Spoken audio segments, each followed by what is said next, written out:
and sending a gift to Esav, and the term used about this gift, the term that the Torah uses about this gift, it calls it the word Mincha. So it says, the Maimer begins, Vayikach min Beyodo Mincha goim, and Yaakov Avinu took from what came to his hand a gift, etc., and he made from that a gift to give to Esav, his brother. It's explained that this at length in both the printed Amarach Chassidus, and also in one of the manuscripts that lately was discovered. This was in 1964. There was like a trickle of Sfarim out from Poland and other places. Shekol HaKarbonos v'Atfilos, all the sacrifices and all the davening, davening was established in the place of karbonos.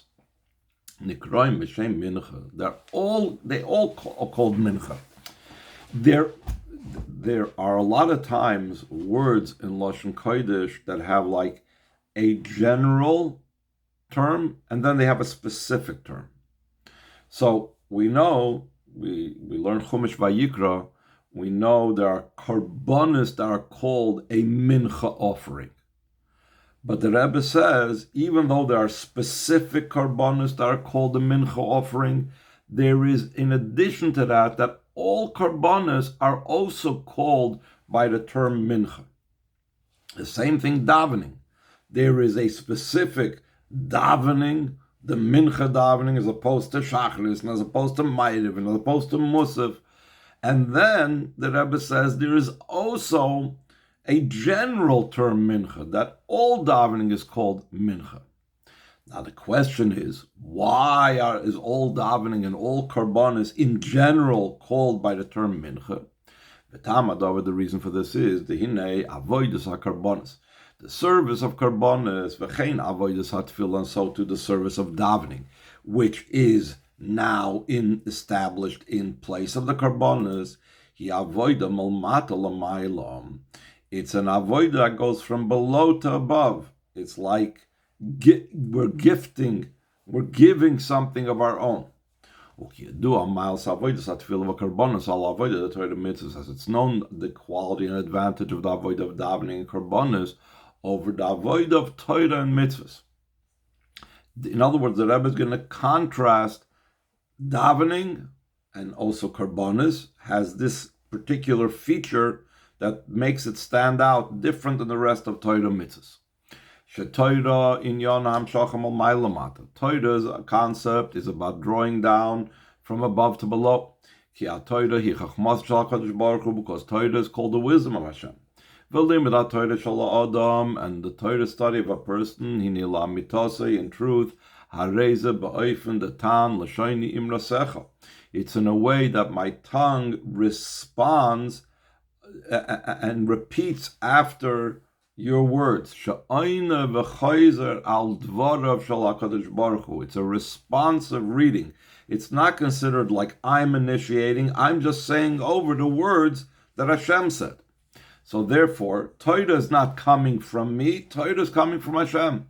The Rebbe in other Amarim brings the pasuk, Kimin Hashemayim dibarti imachem, from the heavens I spoke to you. In other words, this is something that is coming from above. It's not something that we are doing. We are just repeating Hashem's words. And bafilu mitzvahs, sheikran sha'adam yikayim moisam, even mitzvahs which they are primarily about the person is the one that's fulfilling the mitzvahs. Harei ha'avoida bazehi. What does this avoida entail? Lekayim davar shetziva HaKadosh Baruch Hu, to fulfill something that Hashem commanded. Aval ima adam yasa ma'atzmai davar shelo yitziva HaKadosh Baruch Hu. But if the person will do on his own something that Hashem did not command, v'yachshiv lekayim mitzvahs Hashem, and he will think, I am doing this to fulfill a mitzvah. So he's going to do something that's not a mitzvah and fulfill it as if it's a mitzvah. So then that's not good. He transgresses the prohibition of not adding to the mitzvahs of Hashem. So Mitzvahs, again, is something that is coming from Hashem. So Torah is coming from Hashem, and mitzvahs is coming from Hashem. Masha'enkin tefillah as opposed to davening. Valderach the karbonis in a similar vein of carbon. In Yanahu tefillah sabakasha sa'adam. It's something that is coming out from the person. It's the person's davening, it's the person's request. Vihi al hainyanim shechaserim loy. The person is davening for things that he is lacking. Even though davening is also a mitzvah, so why is it no different than any other mitzvah that we're saying that it's a mitzvah that was given from Hashem? So just like mezuzah is a mitzvah from Hashem, so tefillah is a mitzvah from Hashem. What's the difference? But still in all, the concept behind this mitzvah, the goal of this mitzvah, the purpose of this mitzvah is that that the person should ask for my things. He's asking for his own things. In footnote 6, he brings down what the Rambam says. What's the meaning of tefillah? That a person should beg and daven Hashem when he needs things. And so to the Ramban, he quotes the Ramban, that the Ramban says similarly, that when is the mitzvah min Torah? When the person is lacking something. So it's in being initiated from the person himself. Since davening, as opposed to Torah and mitzvahs, is an avoida from below to above, it has in it the advantage that the actions of your hands you desire. Meaning Hashem desires what we bring to the fore. What we are accomplishing, that's what Hashem desires. And therefore, since tefillah and karbonis is something coming from us, as opposed to Torah and the rest of the mitzvahs,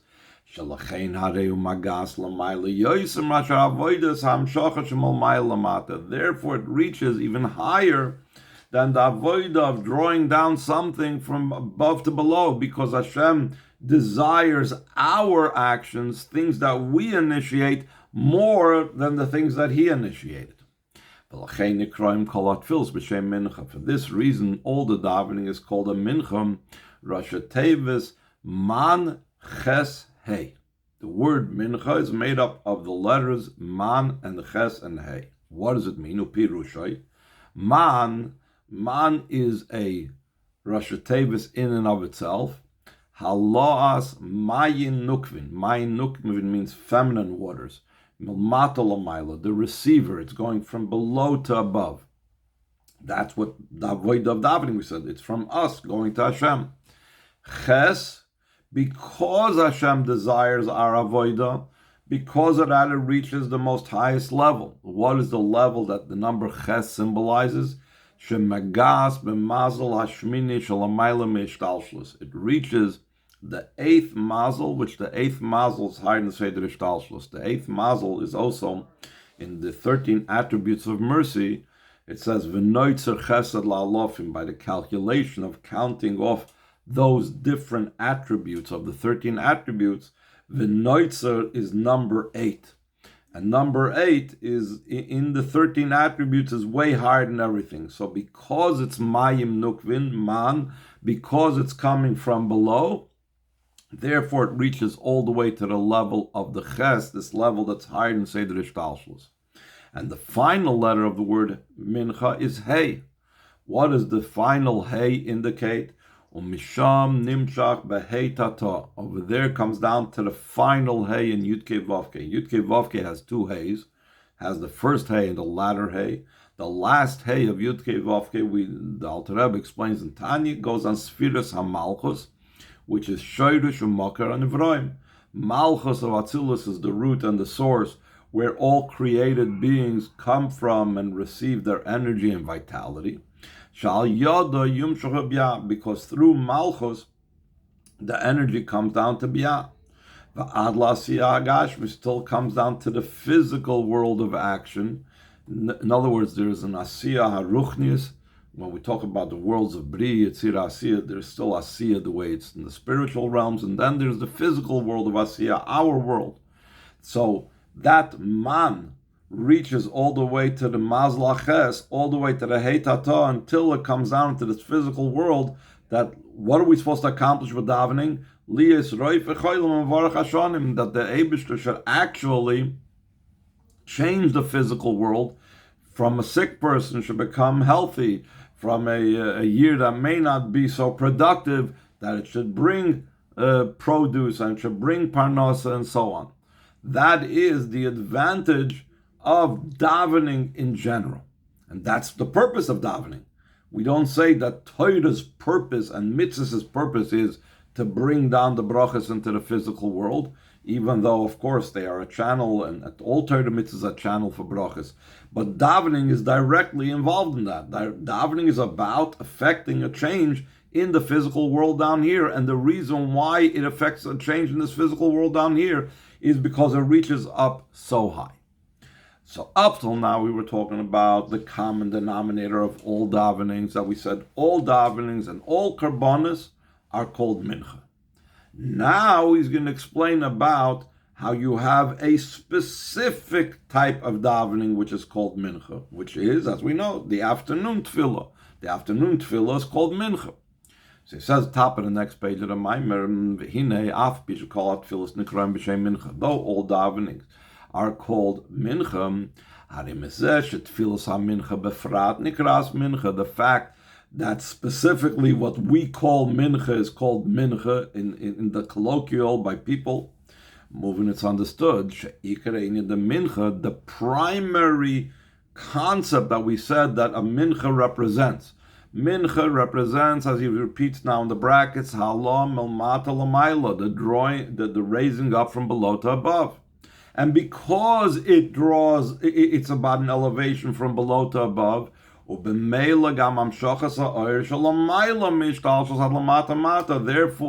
it reaches to the highest most light that Torah mitzvahs do not reach.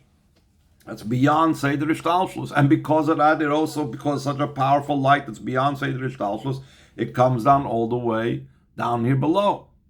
So even though, like we said, that's a common denominator in the entire idea of davening, but it's even more so b'tfilas ha-mincha dafka, specifically and more so in the mincha davening. Therefore, the Chazal said, a person should always be careful with mincha davening. Why dafka mincha? So the Chazal bring a proof, that Eliyahu did not find his prayers answered until it fills Mincha. He tells the whole story about that. There was this whole challenge that Eliyahu Hanavi had with the Nevi'im of the Avodah Zarah called Baal, and he challenged them to show that only for a carbon that's brought to Hashem, a fire will come down from heaven, but their karbonis that they brought to their Avodah Zarah would not come down a fire from heaven. And Eliyahu's davening was not immediately answered. It was only in the afternoon, mincha time, that it was answered. So therefore we see from that the importance of tfilas ha-mincha. That's only bringing a factual proof. We find that mincha is such a special time. What is the reasoning behind it? So now the Rebbe is going to explain the reasoning why tfilas ha-mincha is so valuable. The explanation this is, Hine tefillas shachris davening hui betchilas hayom koidem sha'adam nasa asuk v'torad binyanei olam. It's at the beginning of the day, before the person became busy with worldly matters. He's still not yet engaged in the physical world. V'tfilas arvis hi b'soif hayom. Similarly, Ma'ariv is at the conclusion of the day. After already leaving behind matters of the world. But the tefillah of mincha comes in the middle of the whole passion and the excitement of matters of this world. This is especially so in the winter, when Mincha time is like 4 or 5 o'clock, depending where you live. And it's like still in the middle of work or carpool and everything else. And then the person stops from everything to daven. Without, regardless of all his businesses and all the burdens. It's a printing mistake. It's supposed to say tirdis with a resh before the dal. He tears himself away from all his worldly engagements and he davens mincha. Even though all davening is about coming from me to Hashem, rising up to Hashem, where's the most rising up of myself? When I'm tearing myself away from worldly involvements to daven to Hashem. Second paragraph, v'zeu gam hatam shebetfilas mincha yesh deis v'ad la'aloch l'maisem shiloi keneged korbanos k'maytfil shachris v'arvis al keneged k'toides. This is also the reason that when it comes to mincha, there are opinions and there's actually a halacha concerning this, that it doesn't correspond to the korbanos like shachris and arvis, but actually mincha, it corresponds to k'toides. Usually we speak about that Shachris is the Tamid Shel Shachar, the morning Tamid, the opening korban in the Beis HaMikdash. Mincha is the Tamid Shel Bein HaArbayim, the closing Tamid that closed off all the korbanos of the day in the Beis HaMikdash. But there is a different opinion that Mincha was established towards the incense offering, the Ketores. And actually, there's a pasuk that hints at this. Like it says, prepare and make my davening like an incense offering before you. So, B'chlal, we're asking Hashem to consider our davening as important and as valuable as an incense offering. Masas kapai minchas arev, the raising of my palms in the mincha of the evening. In other words, that we're comparing the fact, or we're calling my davening an incense offering because it has the similarity and it's being compared to the mincha of the evening. The Rebbe also brings in the footnote that in mincha there's both levels. There's both the level of the Tamid and also there's a level of Ketores. But anyway, so the Rebbe explains what is the significance of saying that mincha is like the Ketores, not just like a korban, but like Ketores. The concept behind this is the difference between an animal korban and the incense offering is in multiple things. Amongst a major difference is shekol hakorbanos boim rak midvarim tahirim shemizbarim al yadam. Any korban in the Beis HaMikdash was only allowed to be brought from kosher animals or kosher food. If you were bringing, say, a meal offering or something like that, you could not use, or kosher birds, if you were bringing an offering from fowl, you were not allowed to bring something not kosher to be as a korban on the Mizbeach. The only exception was that one of the spices in the incense offering was not kosher. Mash'enkim b'ktoides, so yigam dvarim tmeim, as opposed to ktoides also had this non-kosher ingredient called the moir. That's the blood of a certain animal that's not kosher. So that signifies that we are even taking something that's from the three impure klippas, that usually the three impure klippas cannot be elevated, and that's why all korbanos need to be only made from kosher items and kosher animals and permitted items, because it can only be elevated something that's from klippas noiga. But the Ketores is unique that it could even elevate something so low that's from the three totally impure klippas.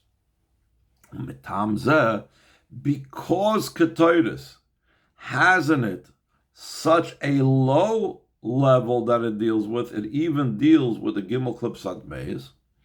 Magas haktoiris lamayla mikarbonis. So the ktoiris reaches higher than karbonis. Canal, like we said before, Shabez and Yom Tluyim Zabazah. We said earlier that the lower something is, the higher it reaches.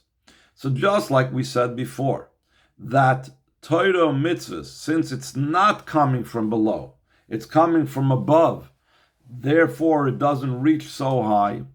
Mincha, we explained before when we spoke about all the tefillahs, since it's halos man, it reaches all the way to the mazel hashmini, to the number ches, and that's why it reaches all the way down here below to make a difference begashmias. The same thing, k'toiris, the carbon k'toiris, which the individual specific afternoon tefillah of mincha is about, since it reaches so low, it deals with the idea of shalosh klipsat meis. So therefore, because of that, it reaches to the highest level to this mazel v'noitzer, and that is connected b'pashtus. I don't think he says it here in the Maimer. I don't remember. Maybe we'll see it inside. That we daven mincha in that time when we're invested in the world. It's the same type of idea. Where dafka, when we're in the lowest place, that reaches the highest type of level. So let's go to the top of the next page. That he says, V'lachein, last word in the previous page, Nekroim karbonis b'shem achila. Karbonis, as opposed to the incense offering, karbonis is referred to as food that Hashem eats. Like it says, as karboni lachmi li'ishoy, my sacrifices, my bread for my fire. V'ktoides rak reach, but the incense offering is only referred to as a scent. Even the reason why I emphasize is only because we know that the karbonis is also called a pleasing scent, reach nichoyach la'Hashem. But k'toides is not called eating at all. It's only called scent. And we know that shereach ulamayla machilom, that scent, smell, is something that's higher than eating. Shemagia benefesh. It reaches the person's very soul. And that's why when a person is in a faint, you don't give him food, you give him smelling salts. And the same thing, that's the reason why we make a bracha on besamim, matzah Shabbos, because the soul is saddened over the leaving, over the extra neshama that's there on Shabbos. So what pleasantness can the soul experience? Not food doesn't affect the soul, only scent. So you make a bracha on a good smell on matzah Shabbos. So just like physically, the scent reaches a higher place than eating, so too by Hashem, there's the karbonis that's called eating, and there's a karbonis that's called a scent, a smell, a good smell, so that that offering, that's called a good scent, which is the k'toides, reaches higher. So he says in the second line, V'cheinu gam lamayla, so too it's above. It's understood, like it's explained in many places, how the k'toides reaches a much higher level than ordinary karbonis.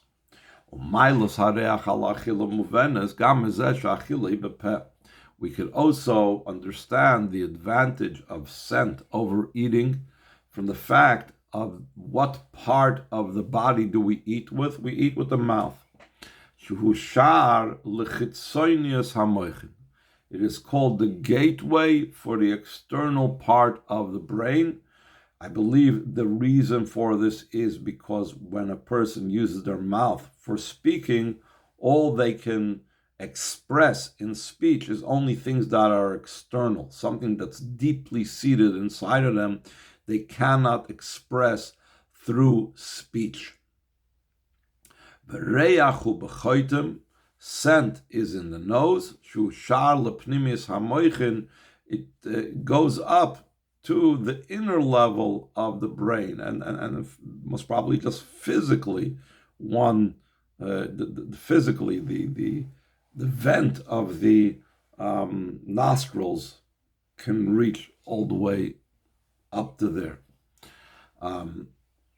So just like in the physical it's that way, so too in the spiritual, that the scent of the Ketores reaches much higher than the eating of the karbonis. Though also on karbonis it says, my scent, the scent that pleases me, like we mentioned before.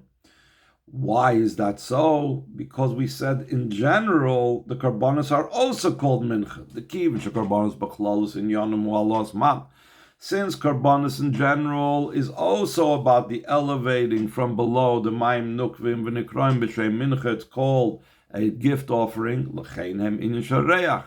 That's why they're an idea of a scent.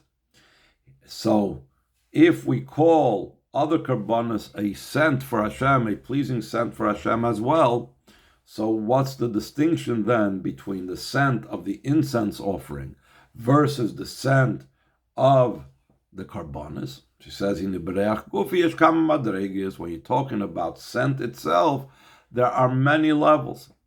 There is reach the karbonos, the scent of the sacrificial offerings, reach the ktoides. Then there's the scent of the Ketores, the Chol Hashana Shebehechel.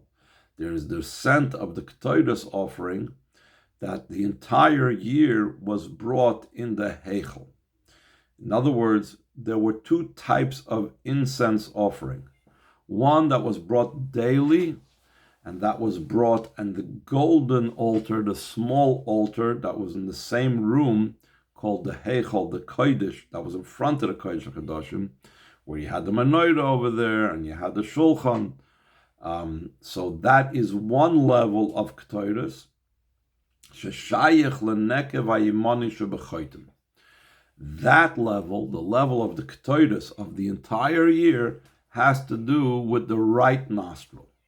The reach, the Ketores, the Yom Kippurim shebekodesh HaKadoshim, and the scent of the Ketores of Yom Kippur.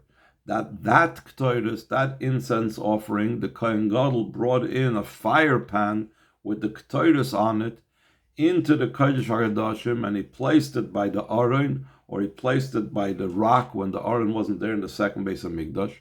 Sheshayich lenekev asmali, that's associated with the left nostril. And in Kabbalah, the right nostril has to do with the level of Yichaya, and the left nostril has to do with the level of Yechida, and whereas eating, the mouth has to do with the level of Naran, the Koiches Pnimium. Be that as it may, the Rebbe is just pointing out that even though other karbonos have the idea of scent as well, but in scent itself there's different levels. So now we're going to go back to our parsha. That's where it says that Yaakov took what came to his hand, a mincha for his brother Esav. The mincha that Yaakov sent to Esav is also about elevating this level of man, the Chassidus L'Sata, the levels from below to above, lebchinas olam hatoyu, to the world of toyu. Yaakov, we know, had to do with the world of Atzilus, and below the world of Tikkun, where there was the spheres and the iris were in the vessels. Esav's root was in the world of Toyu, and he sent a carbon to the world of Toyu, LaEsav K'maishu B'Sharsha. He sent it not to the physical Esav, yes, he sent it to the physical Esav as well, but he was ascending and elevating and bringing up to the root of Esav above in his root in Toyu. And because it was to a level of Toyu, Shalachein Hayu b'mincha zugam be'emes, therefore in this mincha there was also non-kosher animals. He sent them camels, for example. The loikim by karbonis the tikkun, shayva behemus toiras dafkin, not like the karbonis that have to do with the world of tikkun that we bring in the Beis Hamikdash, that has to be specifically from kosher animals, because we're dealing with a level from which the non-kosher it sources from the world of Tayu. Mincha, that's why it's called Mincha. He could have just said some other expression. Matana he's sending to Esav. Why do you use the word Mincha? Because Mincha has that advantage of reaching the highest, most level, even over all the other davenings. Because what he sent to Esav's source above, to the world of Toyum, that's like the advantage of Mincha davening over the davening over Shachris and Ma'ariv. Ukemailas K'toides al Karbonis, like the advantage of K'toides over Karbonis, and which K'toides also includes something non-kosher in it. In a similar vein, Yaakov's Mincha was also including non-kosher. Oizdal. Now the Rebbe adds another point. Another concept that's to be found concerning this. By prefacing that what is known, that though we say that Esav, which is from the world of Toyu, he is the firstborn, just like Toyu in Seder Ishtalshus precedes and is higher and has greater lights than Tikkun, Hurak b'chitzonius. That's only externally. But internally, in intention and in purpose, Yaakov is considered the firstborn. As Rashi says in Chumash, it's like a tube. When you put in the first one you put into the tube, that's if it's closed on one side, so it'll come out last. So Yaakov really was the first one that was created from Yitzchak and Rivka, and therefore he essentially is the Bechor, and spiritually as well, he is also considered the firstborn, even higher in the world of Toyu. So he says, by noting this, yesh levayer, we could explain diuk haloshim b'Torah Oyer, the exact language that the Alter Rebbe says in Torah Oyer, al pasuk vayishlach Yaakov malachim lefonav. It says Yaakov sent malachim before him.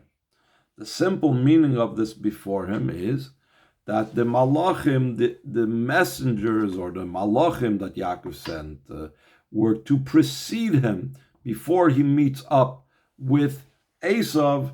These malachim, these messengers or angels, would greet him.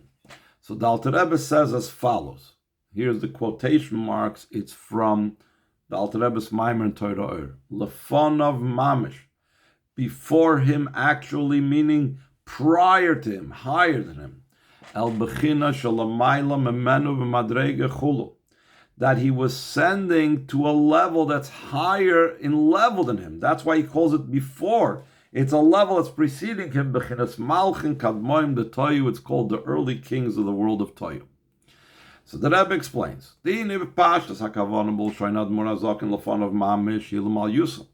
That the simple meaning in the expression of the Alter Rebbe, by adding the word mamash over here, is to say the great quality of the level, the greatness of the level that Yaakov was sending to. That Yaakov sent the malachim not to a level that it's on his same level of his level of ruchnius. El lefanov, it was mamish before him, the b'china shalamaylam, on a level that's higher than him. So the Rebbe is going to twist that around, based on what he started saying before, that Yaakov is the real Bechor, Yaakov b'pnimius is the Bechor. So he's going to explain that the lefanov of Esav, when the Alter Rebbe adds the words mamash, it's a negative. First, let's see the Aval Pia Yedua b'Pirush Rashi Vayishlach Yaakov Malachim Malachim Mamish. Rashi says when it says Yaakov sent Malachim, the literal meaning of the word Malach means a messenger, and we find it in different places where the word Malach in Chumash and Torah can mean a messenger. For that reason, angels, what we call malachim, are called a malach because they are messengers of Hashem. So Rashi is explaining, when it says Vayishlach Yaakov malachim, don't think that it means that Yaakov sent normal human messengers, but malachim mamish, actual malachim, actual angels. The Rebbe, I think, somewhere explains in the Sikha, why does Rashi in Pshuta Shal Mikra have to explain it that way? Because Yaakov would never endanger human beings. That would be, Esav is a murderer. Esav can go ahead and decide to kill these messengers that Yaakov sends. There was no Geneva Convention, so he could have killed them. So we must say that Yaakov would not have sent human messengers, but he sent actual malachim as messengers. But there's an explanation, a deeper explanation of what Rashi says, malachim mamash, sharak es hamamash shel malachim shalach Yaakov le'esav. Only the mamash part, the mamash is the tangible part, the lowest part of the malachim Yaakov sent to Esav. Aval haruchni shel malachim nishra etzel Yaakov. But the spirituality of the malachim remained by Yaakov. When we look at it that way, so then when it says that Yaakov sent malachim mamash, it's to tell us what Esav was missing. It's not advantageous. That the mamish of Vayishlach Yaakov malachim mamish is for the negative, to say how he's lacking. He doesn't get a chance to get his hands on real malachim. So the Rebbe extends that explanation and says, just like when the explanation of the words Vayishlach Yaakov malachim, that mamish, that Yaakov sent only the mamish, only the substance, the tangible aspect of the malachim, and the rest of the spirituality of the malachim he kept for himself. So in the same way, the Rebbe uses that terminology to explain what the Alter Rebbe says, that Vayishlach, that when it says that Vayishlach Yaakov malachim lefanov, and the Alter Rebbe says lefanov mamish, that it's only the mamish. Let's see it inside. So he says, moving, it's understood, shegam lefanov mamish u'legreis. So when the Alter Rebbe explains that Vayishlach Yaakov malachim lefanov, and the Alter Rebbe adds the words mamish to it, it's also to lessen, not to increase, not to say how high Esav was. The fact that we say Esav, who represents the world of Toyu, is before him, meaning L'mayla Yaakov, who rak b'mamish b'chitzonius. It's only in the substance of the level of Esav and so on. It's only b'chitzonius. But like we said at the end of the previous page, but innerly Yaakov is higher than Esav. And through Yaakov, the master of the world of Tikkun, refines the sparks of the world of Toyu that fell down in the breaking of the vessels. He draws down not just from the level of Toyu that preceded Tikkun, but also from the level of that. In that level, Tikkun is even higher than Toyu, that level of the pnimius of Yaakov that's even higher than Toyu. By days of Paul, through drawing down from such a high level, he affected that he affected in Esav a positive outcome, that Esav ran towards him and he embraced him and he kissed him. Meaning, Shagam Achshav, even now, Kefisha Esav ukoidim ba'birur, even before Esav was refined, b'matzav sha'alochi b'yadua she'esav soinel Yaakov, in such a state and situation where it's known a halacha that Esav hates Yaakov, still in all, this high level of Yaakov that he tapped into brought about in this battle Esav Yaakov, that Esav became nullified to Yaakov, and he kissed Yaakov with his entire heart.